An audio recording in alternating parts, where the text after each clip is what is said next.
Get your sanctimonious hands off that car, preacher boy. The shout cut through the upscale Brookhaven district as Officer Bradley Townsend stormed toward Dr. Matthew Cole, a distinguished Christian man in a crisp, tailored suit, a silver cross glinting at his collar. Cole had just stepped out of his luxury sedan, Bible tucked discreetly in his briefcase, when Townsend shoved him hard against the vehicle, forcing his hands onto the hood. Curious pedestrians froze mid-step, phones already half raised. Stealing cars in broad daylight, Reverend? Should have known better than to parade your piety around my neighborhood, Townsend sneered, twisting Cole's arm behind his back. Cole remained calm, his voice low but resolute. Officer, I own this vehicle. Townsend let out a mocking laugh, shoving harder. Right, and I'm the Pope. Hands behind your head now. He slammed Cole face first against the sedan as onlookers gasped. Sunlight glinted off Cole's wristwatch, and the small cross pendant pressed flat against his chest. Have you ever seen someone's dignity stripped purely because of their faith? What followed would shake every assumption about power, prejudice, and justice in America. 6 hours earlier, Dr. Matthew Cole had risen with the dawn, his alarm buzzing at 5:30 a.m. in his quiet Arlington home. Family portraits lined the hallway, his wife Anna, their teenage children in baptism robes, snapshots from decades of service in federal law enforcement. One frame showed a younger Cole at a White House Christmas service, another shaking hands with senior officials. The morning news droned in the kitchen as he poured coffee. A reporter spoke on the latest debate. Anonymous federal sources confirm ongoing pressure for mandatory body cameras and independent review boards. Cole adjusted his tie, listening intently. He knew more about those initiatives than the anchors ever would. Meanwhile, across town, Officer Bradley Townsend slammed his locker shut. More of this separation of church and state oversight garbage, he muttered to his partner. Now they want people like him running departments, hiding behind their religion. His locker door was plastered with smirking photos from prior arrests, mostly young men cited for disorderly conduct near churches. A thick complaint file sat untouched, filled with allegations of discriminatory stops. 7 investigations in 5 years. Everyone's stalled out. I'm telling you, Diaz, he said, lacing his boots.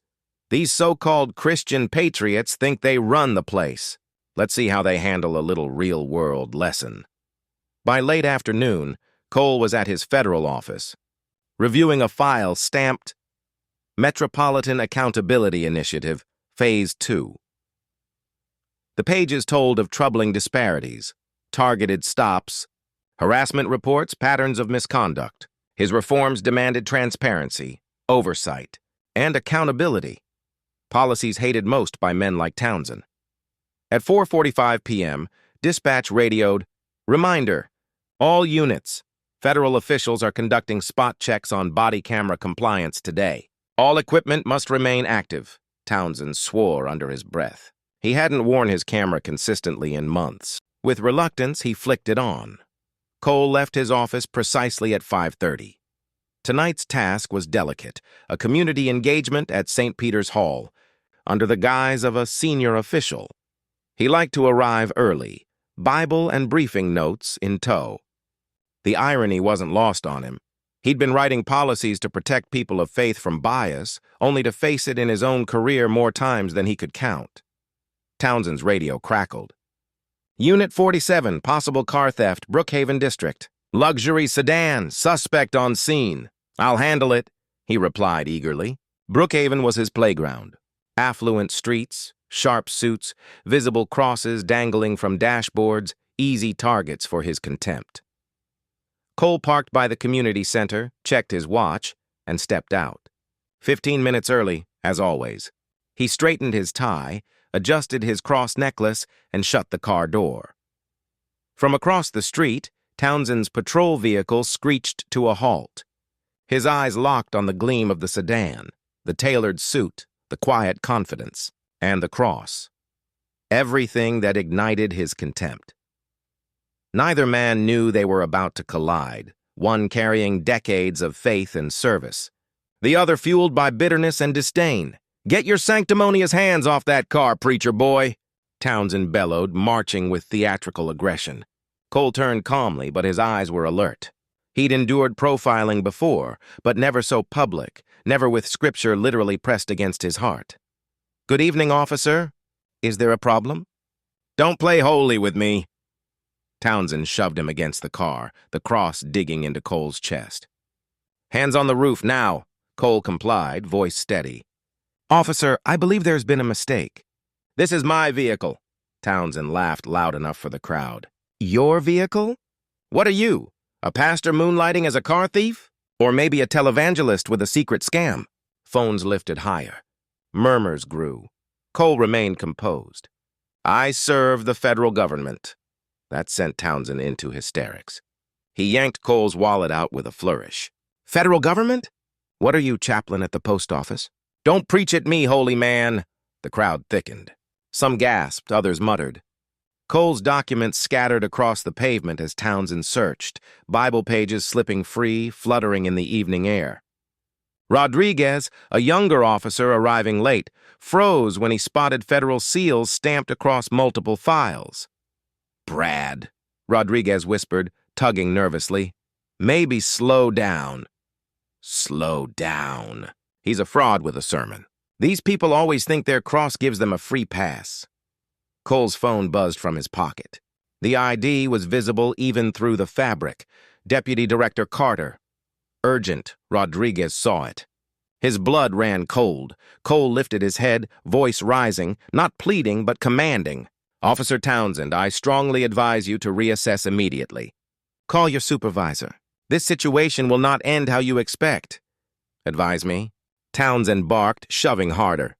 "I don't take orders from Bible-thumping hypocrites. This is my street, not your church. My rules, not your prayers." The crowd gasped. Outrage rippled.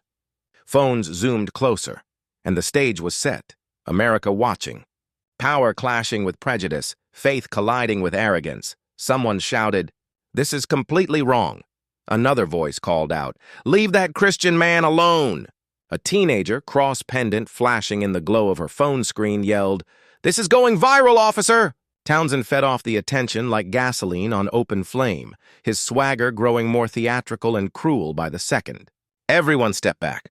This is police business," he barked, returning to ransacking the car. His search became less about procedure and more about desecration, papers tossed. The Bible thrown carelessly onto the street, its pages fluttering against the pavement like wounded wings. Then, with a sleight of hand practiced from too many crooked stops, Townsend palmed a small plastic baggie from his belt. White powder shimmered in the evening light. Without hesitation, he slid it beneath the driver's seat. Moments later, he emerged with mock triumph. "Well, well, well. What do we have here?" His voice rang out like a preacher's sermon turned upside down. "Cocaine. Felony possession with intent to distribute." Dr. Matthew Cole turned his head slowly, his eyes burning with restrained fury and righteous indignation. "Officer, that is not mine, and you know exactly where it came from." Townsend smirked, holding the bag aloft like a trophy. "It's never theirs." "Oh, drugs just fall from heaven straight into luxury cars, right? Just like your God works miracles." He addressed the crowd with a sneer. "Looks like our holy man here isn't just preaching the gospel. He's peddling powder, too." Rodriguez shifted uneasily. "Brad, maybe we should test it before—" "Test it?" Townsend scoffed. "What's to test? Drugs are drugs. Don't go soft on me now. Book him." Cole's voice cut through the chaos, clear and commanding as he looked straight into the nearest camera. "I want everyone here to remember exactly what you are witnessing. Record every second. Truth always reveals itself. And when it does, justice will follow." Townsend spat, contempt dripping. "Truth? The truth is you're a Bible-thumping fraud who thought a shiny car and a cross necklace would keep you safe. Not in my precinct. Not on my watch." He snapped his cuffs open, satisfaction glowing on his face. As he reached for Cole's wrists, the Christian's phone buzzed again. This time the caller ID was visible to everyone. Deputy Director Carter. Emergency call. Rodriguez froze. His stomach dropped. Recognition crashed into him like a hammer. He'd seen Cole before. Photographs in classified briefings, federal memos, meetings with the Attorney General. "Brad!" Rodriguez hissed, voice urgent, hand on his partner's arm. We need to stop. Right now. We need to arrest this hypocrite and get him off my streets. Townsend interrupted, puffing up with smug authority. Game over, preacher. Welcome to the real world. The cuffs clicked shut with a metallic finality. The crowd gasped. Phones captured the moment, and still, Cole's dignity remained unbroken. Townsend strutted like a conquering hero as he shoved his prisoner toward the patrol car. Watch your head, father, he mocked, slamming Cole into the back seat harder than necessary. Wouldn't want you injured before Sunday service. He spat out the title doctor like poison before slamming the door. Inside the cruiser, Cole sat straight-backed, his cross resting firmly against his chest. Through the window, he caught the eyes of the crowd still filming, their outrage building, their disbelief thick as storm clouds. He gave the smallest nod of acknowledgement, reminding them their witness mattered. Rodriguez climbed into the passenger seat, hands trembling. Brad, I really think we need to call the supervisor before this goes any further. Something doesn't feel right. What doesn't feel right, Townsend cut him off, pulling away from the curb, is that you're questioning a textbook arrest. Stolen car. Drug possession. Resisting arrest. It's Christmas morning, partner. He wasn't resisting, Rodriguez muttered. He argued with me, Townsend snapped. That's resisting where I come from. In the back seat, Cole remained silent, but his mind worked methodically. His unanswered calls meant emergency protocols were already in motion. By now, Deputy Director Carter would have initiated a location trace. The net was already closing. At the precinct, whispers had already started. Desk Sergeant Miller recognized Cole immediately from high-level security conferences. His face went pale, but he kept his voice steady as he quietly instructed an officer, "Get me the watch commander, now, and clear a holding cell." Moments later, Townsend burst through the precinct doors, dragging Cole like a captured trophy. "Got ourselves a real prize, gentlemen. Car thief with a drug habit and a pocket Bible." Cole walked calmly, every movement measured, every word deliberate as they processed him. When asked for occupation, his reply was simple, almost chilling in its restraint. "Federal law enforcement." Townsend laughed, the sound grating. "Sure you are. Probably security at a church food pantry. You people always inflate your titles." During fingerprinting, Cole requested his one phone call. "Call your pastor?" Townsend sneered. "Tell him you won't make choir practice?" He unlocked the cuffs just long enough for Cole to dial. Cole lifted the receiver, his tone quiet but absolute. "This is Director Cole. I'm in custody at the Brookhaven precinct. Implement Protocol 7 immediately." The room went still. The desk sergeant overheard the quiet words and nearly choked on his coffee. Protocol 7. Every officer in the building knew what it meant. Federal code for an emergency involving high-ranking law enforcement. Townsend snatched the phone from Cole's hand. "Time's up, preacher boy. Back to your cell." As Dr. Matthew Cole was led down the hallway, detainees glanced up with surprise. The man in the tailored suit, cross pendant still hanging defiantly against his shirt, didn't belong there. His calm, commanding presence carried weight even in chains. "What are you in for?" one detainee asked. Cole's reply was soft, but carried like thunder. "A misunderstanding that's about to cost some people dearly." Outside, black SUVs with government plates screeched to a stop. Federal agents in dark suits spilled out with military precision, their faces grim. They advanced toward the precinct doors with purpose carved into every step. Watch Commander Peterson was in his office when the phone rang. The voice on the other end was cold and exact. "Commander, this is Deputy Director Sarah Carter, FBI. We believe you have Director Matthew Cole in custody." "I need to speak with the officer responsible immediately." Peterson went pale. "Did you say Director Cole? As in FBI Director Cole?" "That's correct, Commander. I suggest you handle this very carefully. Right now." Peterson's hand trembled as he set the phone down. He immediately paged for Townsend and Rodriguez to report to his office. His eyes scanned the arrest report, and horror washed over him line by line. Meanwhile, in the break room, Townsend was laughing loudly. "Took down a real Bible-clutching operator tonight. Thought his prayers and suit would save him, but justice doesn't care about your church stories, boys." His radio crackled. "Officer Townsend, report to the watch commander immediately." "Probably wants to congratulate me," Townsend grinned, puffing his chest. "Biggest arrest of the month. Maybe the year." Rodriguez trailed silently, stomach knotted, his mind flashing back to the scattered federal documents with seals and clearance marks. He had tried searching Director Matthew Cole on his phone, but the sluggish precinct Wi-Fi barely loaded. Neither noticed the team of federal agents entering the station, their badges gleaming like a silent storm. Inside Peterson's office, the atmosphere was suffocating. The watch commander stood behind his desk, colorless, flanked by agents whose expressions could cut steel. Deputy Director Carter's voice was like ice. "Commander Peterson, bring in Officer Townsend and his partner. Immediately." Peterson's finger hovered over the intercom, then pressed. "Townsend and Rodriguez, to my office now." Moments later, Townsend swaggered down the hall, still basking in his imagined triumph. "Wait until he hears about the cocaine," he smirked at Rodriguez. "This arrest is going to be my ticket to sergeant." Rodriguez's face tightened, but he said nothing. When they stepped into the office, Townsend's bravado died instantly. The room was filled with federal agents, their stares burning with contempt. "Officer Townsend," Peterson said, his voice shaking. "Do you know who you arrested tonight?" "Some holy roller thief with delusions of grandeur," Townsend muttered. His voice lacked the swagger from minutes before. "Called himself a doctor. Said he worked for the government. Classic liar. Pad the resume, hope for mercy." Deputy Director Carter stepped forward, her badge catching the fluorescent glare. "Allow me to introduce myself. Sarah Carter, Deputy Director of the Federal Bureau of Investigation. And the man you handcuffed tonight is my boss." Townsend's lips parted. His color drained. Your boss?" "Yes," Carter said, her voice razor-sharp. "Director Matthew Cole, the highest-ranking law enforcement official in this nation. The man leading reforms across police departments nationwide. The man you mocked for his faith, humiliated in public, and charged with felony drug possession." The words slammed into him like fists. His knees nearly buckled. Rodriguez whispered a prayer under his breath. "That's impossible," Townsend stammered. "He was stealing a car. I found drugs."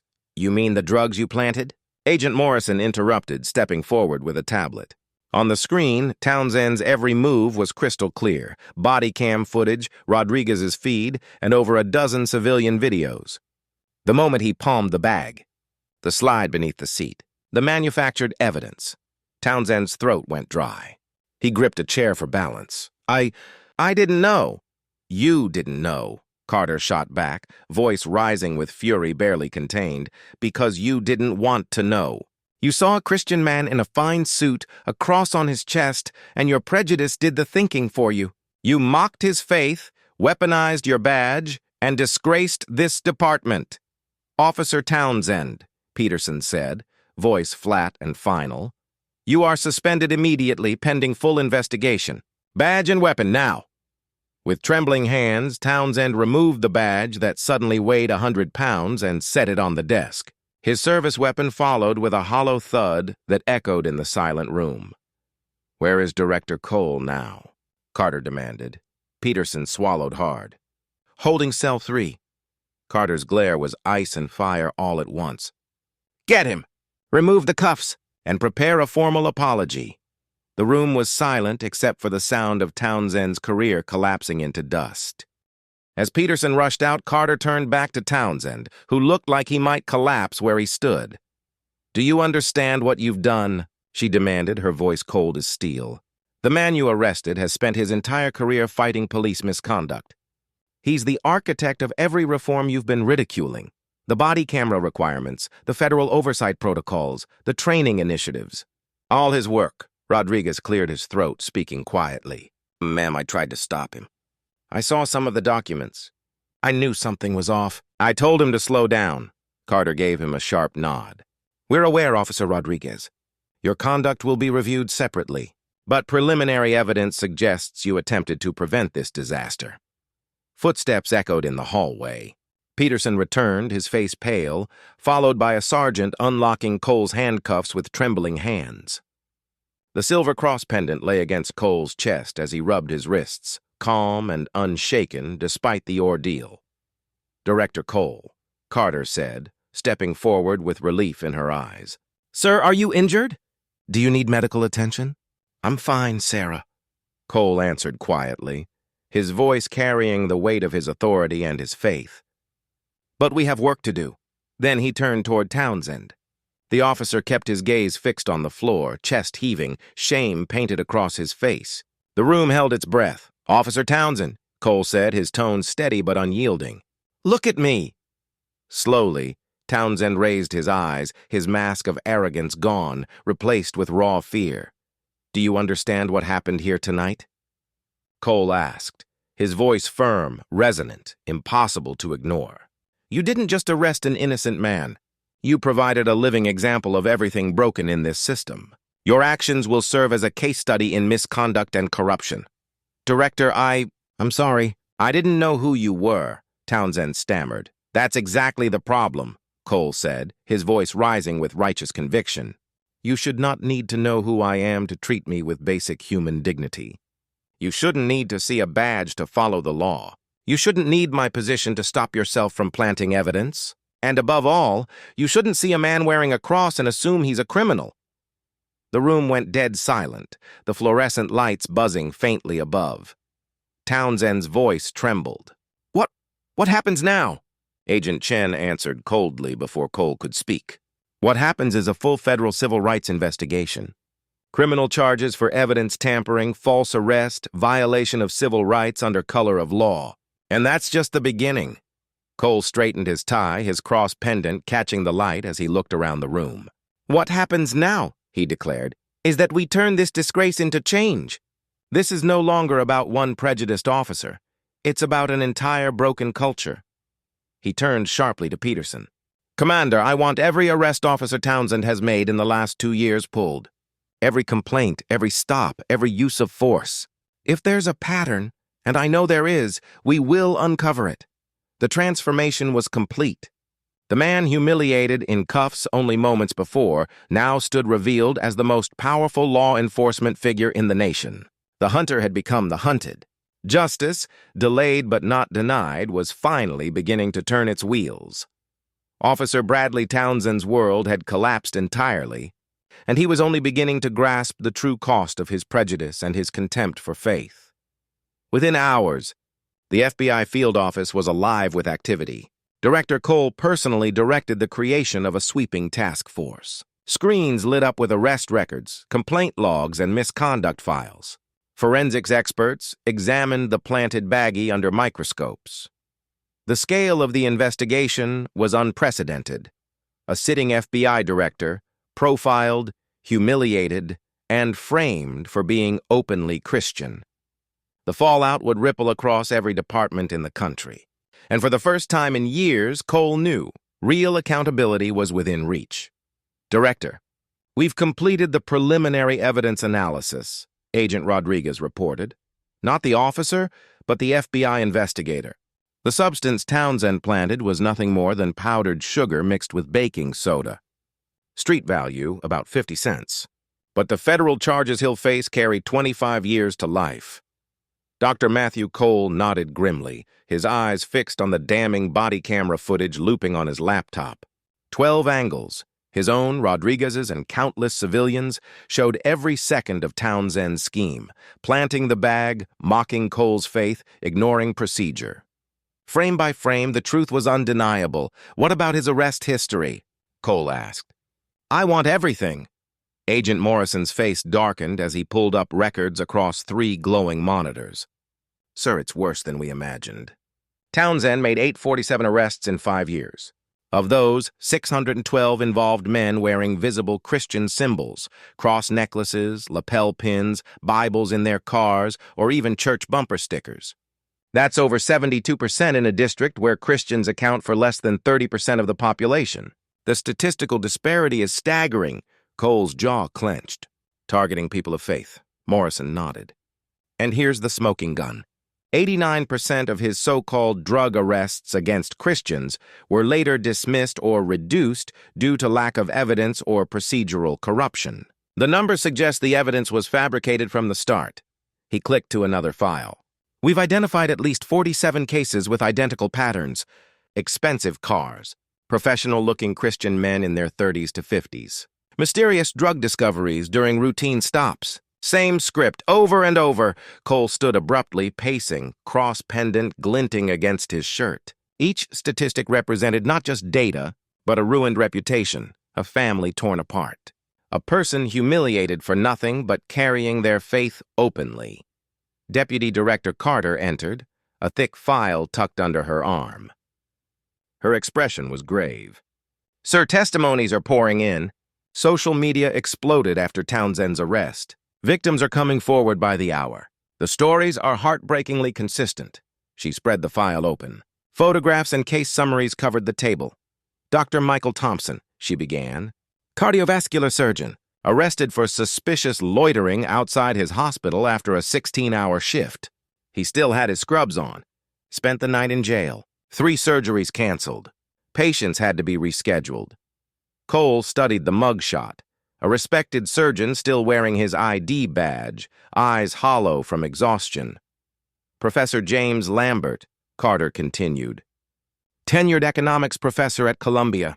Pulled over 17 times in 2 years driving to and from campus. No charges ever stuck. Students eventually petitioned for security escorts to walk him to his car after evening lectures. How many confirmed victims so far? Cole asked, his voice low but hard. 63 documented. We expect the number to triple. Churches are circulating community alerts. Faith organizations are organizing outreach meetings. Local stations are encouraging Christians to come forward. Agent Chen slid forward another page. Attorney David Pierce, arrested in front of his 7-year-old twin daughters. The charge? Matching a suspect description. A Christian man. Average build, with a Bible visible on the dashboard. The girls are still in therapy 8 months later. Cole closed his eyes briefly, the weight of systemic persecution pressing down on him. These weren't isolated abuses. They were the pattern of a man emboldened by hate, ripping through communities of faith unchecked. He opened his eyes, steel replacing grief. Schedule a recorded interview with Townsend. I want to conduct it personally. Sir, Carter cautioned, you're the primary victim. Defense attorneys might argue, that's exactly why I need to do it. Cole cut in. The others never got the chance to confront him. To look their abuser in the eye, someone must speak for them. And as director, that falls to me. Should I continue reading, Mr. Townsend? Director Matthew Cole's voice cut through the interview room like a blade. Those were legitimate arrests based on what evidence? Cole interrupted sharply. Based on what probable cause? What reasonable suspicion? Other than seeing a man wearing a cross necklace or a Bible on the dashboard. Townsend's composure cracked. Sweat slid down his temple. Look, I made some mistakes, okay? But I was trying to do my job. Those Christians, those neighborhoods, they've got influence, money, they don't belong. He stopped short, realizing too late what he'd said. Cole leaned forward, his voice quiet but lethal. People like them.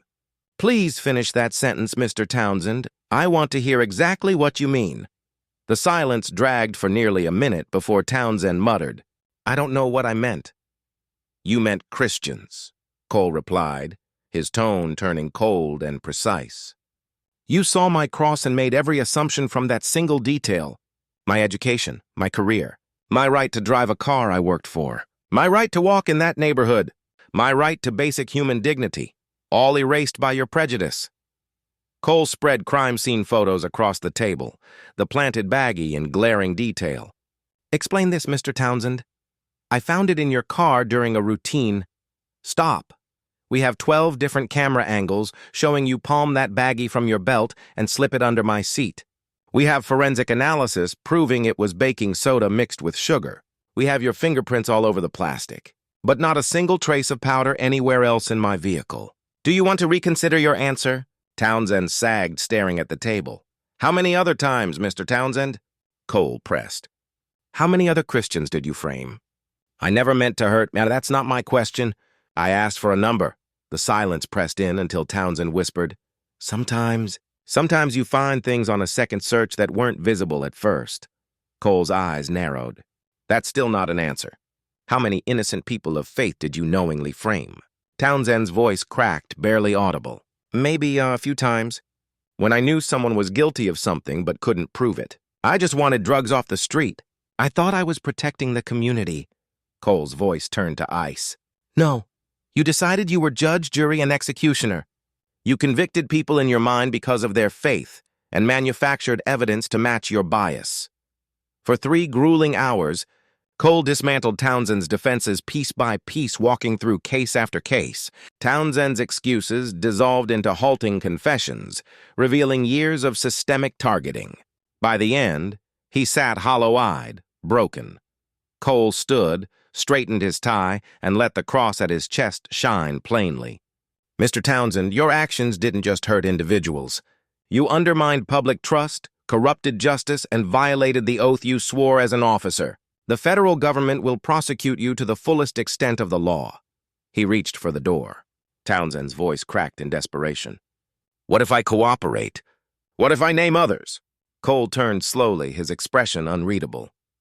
Cooperation may influence sentencing, but remember this. It doesn't erase the families you destroyed. Justice delayed is still justice. It's just finally caught you. Outside, Carter waited with updates. Sir, the investigation's widened. 12 other officers show the same arrest patterns, disproportionate targeting of Christians, planted evidence, falsified reports. Complaints dismissed. The corruption is systemic. What's the community response? Cole asked. Overwhelming. Churches are calling this a watershed moment. Civil rights and religious liberty groups are praising federal action. Even some police unions are admitting reform is overdue after seeing the footage. Cole nodded grimly. This cannot stop at punishment. It must be about prevention. I want full recommendations, mandatory body cams, evidence protocols, bias training, civilian review boards. Put it on my desk in a week. Yes, sir. Also, Officer Rodriguez has requested a meeting. He wants to discuss what he witnessed and how to prevent this in the future. For the first time since the ordeal, Cole allowed himself a small smile. Schedule it. If we're going to fix this, we need good officers willing to help. 6 months later, the federal courthouse in Brookhaven was overflowing. Victims, church leaders, media, and community advocates packed into the gallery. At the defendant's table, Bradley Townsend sat shackled, gaunt, his once cocky posture replaced by defeat. He had pled guilty to 15 federal felonies, civil rights violations, evidence tampering, conspiracy under color of law, systematic deprivation of constitutional rights. Judge Patricia Williams adjusted her glasses, her voice steady but thunderous. Mr. Townsend, in 30 years on this bench, I have rarely seen such a sustained pattern of abuse of power and betrayal of public trust. You targeted American citizens solely because of their visible Christian faith. You humiliated them, framed them, and in doing so, you violated the Constitution you swore to uphold. The courtroom was silent as her words echoed. Justice was no longer delayed. It was here. Your actions represent everything wrong with policing in America today. Judge Patricia Williams's voice echoed through the hushed courtroom. Director Matthew Cole sat in the front row of the gallery, flanked by dozens of Townsend's victims, men whose only crime had been their visible Christian faith.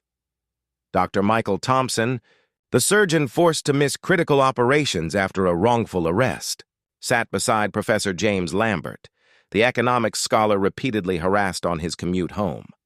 Attorney David Pierce clutched photographs of his twin daughters, now 9 years old, still asking why police officers had handcuffed their father outside church. The evidence presented in this case, Judge Williams continued, reveals a systematic campaign of anti-Christian profiling, evidence fabrication, and constitutional violations that affected at least 63 documented victims over 5 years. Mr. Townsend, you didn't just break the law, you perverted it. Townsend's attorney had begged for leniency, pointing to his client's cooperation in exposing 12 other officers and overturning 247 wrongful convictions. But the prosecution, led by federal attorneys from Cole's task force, presented overwhelming proof of systematic misconduct demanding severe consequences.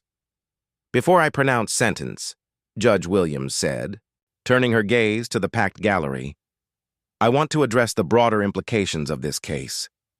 When Director Cole was profiled and arrested that night, he could have leveraged his position to bury the incident. Instead, he chose transparency, exposing corruption and creating lasting reform. Cole had testified at length during the trial, his calm, methodical delivery a stark contrast to Townsend's earlier bluster. The recorded interrogation between the two men had gone viral, quickly becoming mandatory viewing in police academies nationwide, an unflinching case study in how prejudice blinds officers to humanity and their oath. This investigation, the judge continued, has already led to sweeping changes. Reforms across 17 police departments, mandatory faith bias recognition training for 4,200 officers, and enhanced civilian oversight in 12 major cities. The results were tangible. Complaints against police had dropped 60% in districts adopting Cole's protocols. Use of force incidents had declined by 45%. And most importantly, surveys showed community trust rebuilding in neighborhoods where Christians had once felt systematically targeted. Cole's Federal Police Accountability Act had become law within months, mandating body cameras for all departments receiving federal grants, establishing a national database of misconduct, and giving Washington authority to intervene in jurisdictions with proven civil rights violations. Even Officer Rodriguez, who had tried to stop Townsend that night, became part of the reform. Promoted to training supervisor, he now led courses teaching officers how to recognize bias and intervene against misconduct. His testimony became a model for ethical policing, proof that courage and conscience mattered. Judge Williams turned at last to Townsend. "Mr. Townsend, you will serve 8 years in federal prison followed by 3 years of supervised release. You will pay $347,000 in restitution to your documented victims, and you are permanently barred from ever serving in law enforcement again." Gasps of satisfaction rippled through the courtroom. Victims exchanged glances of relief. Families held hands tighter. Justice, long denied, was finally spoken aloud. And finally, Judge Williams added, this court orders the creation of the Cole Commission on Police Reform, to be chaired by Director Cole himself. Its mandate is to establish national standards for conduct, evidence handling, and civilian oversight to ensure that no citizen is ever again profiled for their faith. Outside the courthouse, the steps swarmed with reporters and community leaders. Cameras flashed as Cole addressed the nation. Today's sentence sends a clear message. Systematic abuse of power will not be tolerated in American law enforcement, he declared, his voice carrying over the crowd. But punishment alone is not enough. Real change requires cultural transformation, institutional reform, and an unwavering commitment to our Constitution, including the protection of every citizen's right to live their faith openly, without fear. Applause broke out among the victims standing behind him. Dr. Thompson approached afterward, shaking Cole's hand firmly. "Director, thank you. My daughters can finally walk into a church without trembling when they see a police officer. That means more than any restitution check." Cole nodded. "Your courage in coming forward helped make this possible. Justice belongs to all of us, not just those with badges. The Townsend case had become more than a prosecution. It was a turning point in American policing. Proof that the system could correct itself when faith met courage, when citizens demanded accountability, and when leaders refused to look away. A watershed moment, etched into history as the day anti-Christian profiling was dragged into the light, and justice, though delayed, finally prevailed. Justice, though delayed, had finally arrived with consequences that would reshape law enforcement for generations to come. 1 year later, Director Matthew Cole returned to the very spot where Officer Townsend had profiled and humiliated him. The downtown Brookhaven street looked unchanged, but everything was different. A memorial plaque now marked the sidewalk. In recognition of all victims of anti-Christian profiling, misconduct, and the ongoing fight for justice. Across the street, the community center buzzed with activity. Cole was there to open the first annual Faith and Justice Accountability Summit. Inside, a diverse gathering of police chiefs, church leaders, community activists, and reformed officers filled the hall. At the entrance, Captain Rodriguez, formerly the officer who had tried to intervene that night, greeted him warmly. Director, body camera compliance is at 98% nationwide. Use of force incidents are down 52%.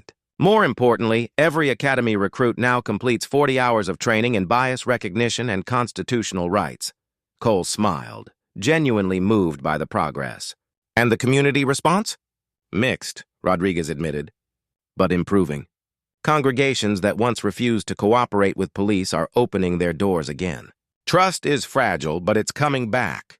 Inside the summit, Cole addressed an audience that included many of Townsend's former victims, now transformed into leaders of reform.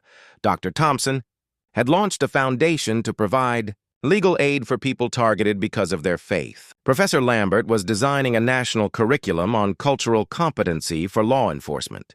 Attorney Pierce's twin daughters, now 10, had written letters distributed to police academies across the country, reminding cadets that every person deserves dignity, no matter what symbol they wear around their neck.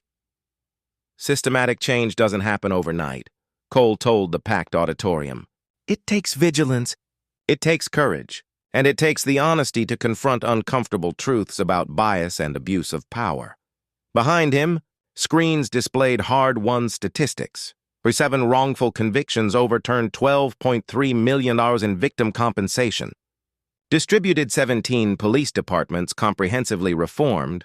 3 officers prosecuted for systematic misconduct revealed by the investigation. Townsend remained in federal prison, serving his 8-year sentence. Reports said he was attending rehabilitation programs and had written letters of apology to his victims, though many doubted their sincerity. The most important lesson from that night, Cole continued, isn't that the system worked perfectly. It's that it worked eventually, because ordinary citizens documented injustice, spoke out against bias, and refused to let misconduct hide in the shadows. His closing words carried across the cameras broadcasting live nationwide. Real change happens when people of conscience refuse silence. When you see misconduct, record it. When you witness prejudice, speak against it. When institutions fail, demand reform. Democracy only survives when citizens protect it. The audience rose in sustained applause. Victims embraced federal agents. Reformed officers exchanged stories with pastors and activists. Outside, Cole paused by the memorial plaque. A young Christian boy, maybe 8 years old, stood reading the inscription with his mother. The boy looked up at Cole with a smile, unafraid, unashamed, and without suspicion. A smile that might not have been possible before the reforms. Later that evening, Cole sat at his desk, a Bible open beside his laptop, drafting recommendations for the next phase of reform. The work was far from finished, but the foundation had been laid. Justice delayed had become justice delivered. Systematic profiling was giving way, at last, to systematic accountability.